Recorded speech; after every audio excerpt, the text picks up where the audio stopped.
From the Home Slice News Center, this is the Daily Slice for Thursday, April 6, 2023. I'm D. Ray Knight. This is what's going on. After the state declined to seek federal grant money to reduce greenhouse gases and other air pollution, Rapid City has decided to apply for it. South Dakota is one of only 4 states that have not applied to participate in the Climate Pollution Reduction Grant Program. It would have provided the state government with $3 million for planning and access to $4.6 billion fund for implementation. The program also includes $1 million in planning grants for each of the nation's largest cities, including Rapid City. The Rapid City Council voted Monday evening to authorize its staff to apply. One of the biggest mysteries in all of South Dakota remains unsolved after 4 years. Amy Rose has the story.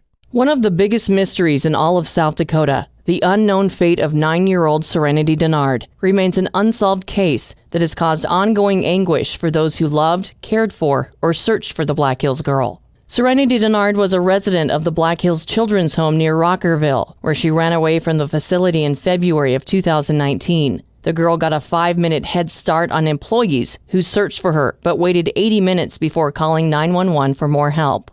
In the 4 years following the disappearance, despite the most expensive and extensive search in state history, no one has found any evidence of what might have happened to the girl. Law enforcement is having issues with people going around road closure gates. Meade County Sheriff Pat West says one traveler was arrested recently for going around an I-90 closure gate in Sturgis and getting caught. He says a Meade County Sheriff's deputy pulled over the unidentified male and arrested him because not only did he go around the closure gate, but because he was intoxicated. The sheriff's office says the male is also facing charges for being in possession of a controlled substance after heroin was found in the vehicle. In national and international news, China is vowing reprisals against Taiwan after a meeting between the United States House Speaker and the island's president, saying the U.S. was on a wrong and dangerous road. Speaker Kevin McCarthy hosted Taiwan President Tsai Ing-wen on Wednesday, along with a bipartisan delegation of more than a dozen lawmakers. The meeting comes as the U.S.-China relationship has fallen to historic lows, with U.S. support for Taiwan becoming one of the main points of difference between the two powers.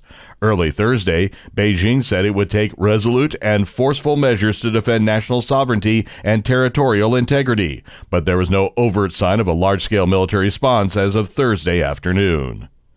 The governor of Idaho has signed an abortion trafficking bill into law. Amy Rose has the details. Idaho Governor Brad Little has signed a bill into law that makes it illegal for an adult to help a minor get an abortion without parental consent. The law is the first of its kind in the U.S. and creates a new crime of abortion trafficking, barring adults from obtaining abortion pills for a minor or recruiting, harboring, or transporting the pregnant minor without the consent of the minor's parent or guardian.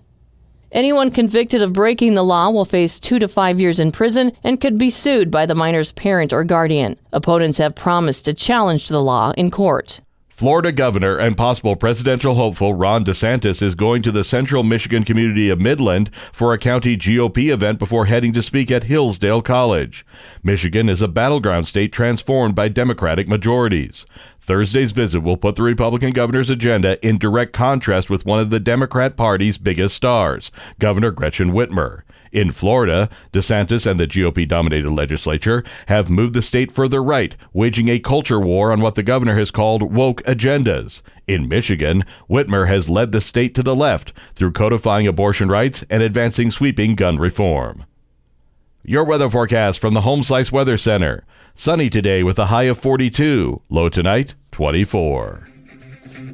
And that was your Daily Slice for Wednesday, April 5th, 2023. The Daily Slice is a production of the Home Slice Media Group, hosted by D. Ray Knight with Amy Rose. Executive producer Mark Houston. Engineered by Chris Jacquez. I'm D. Ray Knight. Have a great day.